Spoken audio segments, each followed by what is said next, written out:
I wanted to make a video about what's happening in Gaza and the liberal American response to it. I have a cold, so I'm sorry about that. But we're seeing different kinds of responses, and I wanted to respond to a couple of them. You see people like Rachel Maddow who are totally ignoring what is happening, and they're going out of their way, and it's bizarre the way they're talking about other things, and it's like, the biggest story that's happening right now is not really happening, or at least one of the top two stories. And But then we have the other response, which is a very typical liberal response, which is, peace, you guys. Let's just have peace. Let's try to find common ground. Let's support the Israeli peacemakers and the Palestinian peacemakers, because if we connect those two, then we'll have peace and stuff like that. And I think it's really naive, and it's really kind of ignorant, and it's a little bit arrogant often.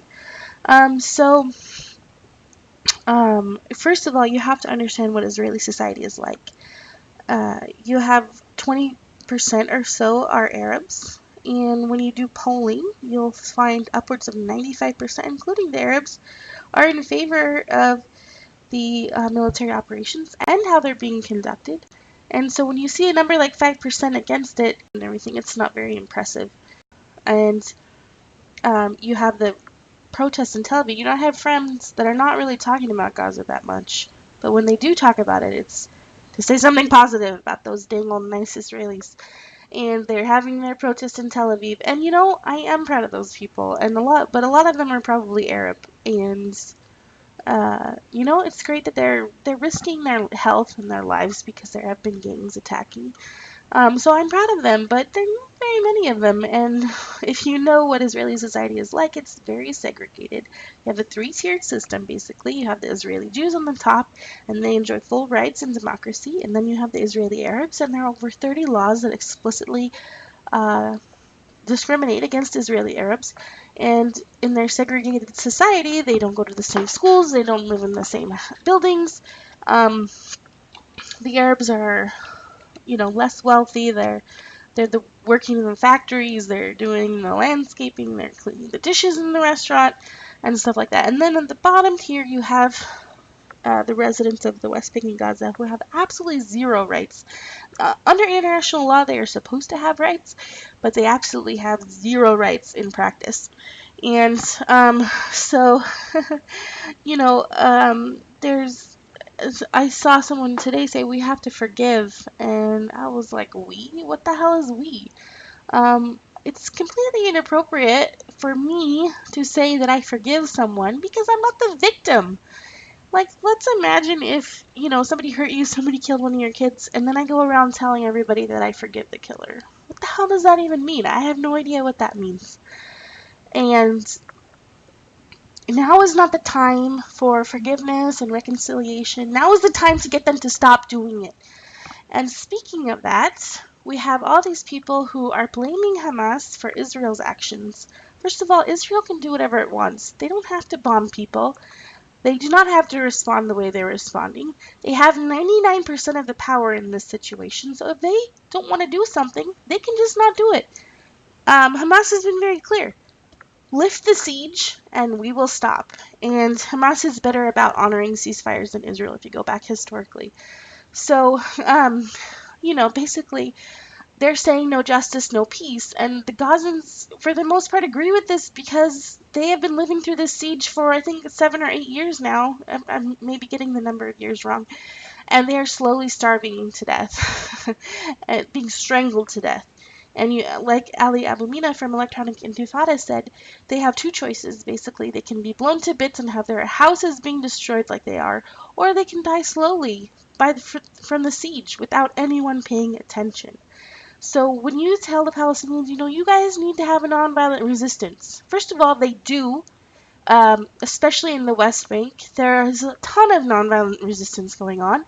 Nobody pays attention to it because it doesn't fit in Israel's narrative. And because those people are being systematically imprisoned and killed sometimes and injured.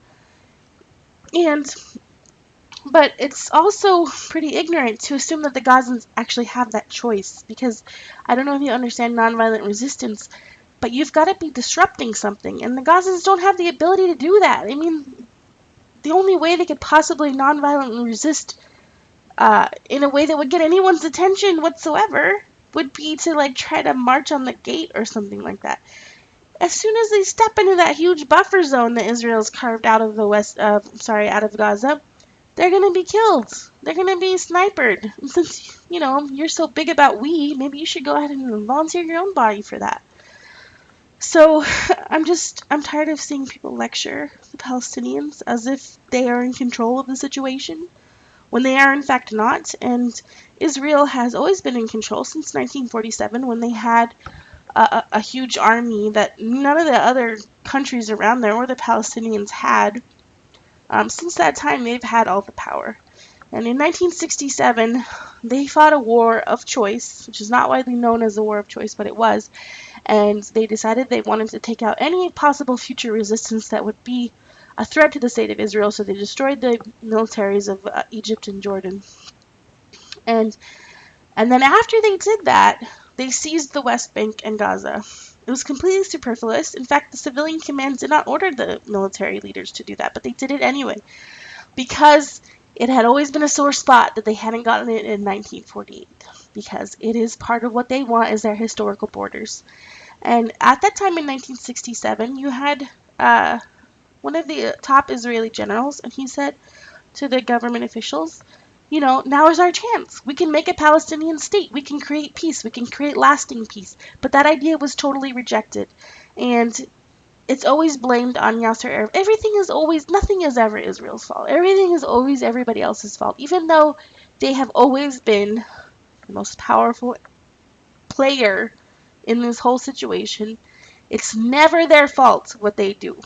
And if you buy into that, I hate to say it, but you're racist, you're ignorant, and you're not helpful. So, what we need to do is not forgiving, cleansing our hearts, and all this bullshit, okay? That's not important. What's important is that we keep this fire alive, this anger that we have for what's happening, and use that to propel us forward. And if you want to say let's use love, okay, fine, let's use love with the Palestinians. So we have the movement, the BDS movement, boycott, divestment, sanction, and what everyone can do as an individual is they can boycott. And I've made a list of the companies that I'm going to be boycotting until this is over. And I truly believe that it will be over within my lifetime. I believe that I will see a day when the Palestinians have their human rights and have their civil rights.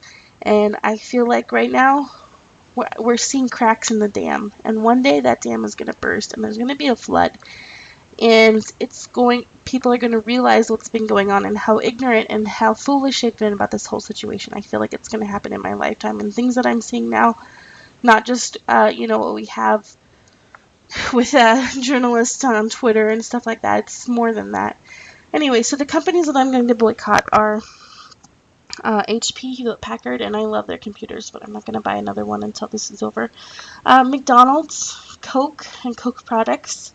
So that includes Coke, Sprite, Fanta, Vitamin Water, Powerade, Simply, Minute Maid, Fuse, Odwalla. I think that's it. Sabra, they make hummus. They're very popular around here. I'm also going to be boycotting SodaStream and Scarlett Johansson movies, and she has doubled down on her support for the settlement, so I'm just not going to be watching her movies anymore, or buying them, or paying to see them at the theater. Also, we have Dannon that makes yogurt and things like that. I'm going to boycott Intel if it's possible. I don't know if I can find stuff that doesn't have Intel in it, but so those are the companies I'm going to be boycotting. Everyone can do that on an individual basis. And if you have stocks, if you have retirement funds, if you have a 401k and things like that, you need to find out what companies are profiting from the occupation and subjugation of the Palestinian people. You do not want to be profiting from that, and you do not want them to be profiting from your investments. So you need to see that if you have control over those funds that you're divesting, and if you don't have control, that you're pressuring those who do to divest. And obviously we need to be pressuring our politicians to change their stance on Israel and impose sanctions. So I just want to say, stop falling victim to the Israeli narrative that this is all the Palestinians' fault. If they would just lay down and take this better, maybe they'd wake up. That's not going to happen. They don't need any more positive pressure. They don't need any more love. They don't need any. They need us to put negative pressure on them to stop it. Just like they did in South Africa, it has to be the same sort of situation. And let's just compare this to another situation to try to understand what I'm saying here. If let's think about the fight to end slavery in the United States. I'm sure there were a lot of really nice slave owners, and they were probably really nice to their slaves. I don't really give a fuck because they perpetuated that system of slavery, and I don't care how they feel. I don't care if I love them or forgive them. All I care about is stopping slavery. So, we just compare it to that. How absurd is it to spend all your time saying, let's convince them to give up their slaves? Maybe they'll do it because they seem like nice people, some of them. So I bet we could, yeah, just stop. So that's all I have to say. I'm sure you have great intentions, but I think you need to examine what you're saying and why. And my video is a great start because obviously I'm right about everything. So anyway, have a great day. Have a great, peaceful, not being bombed day.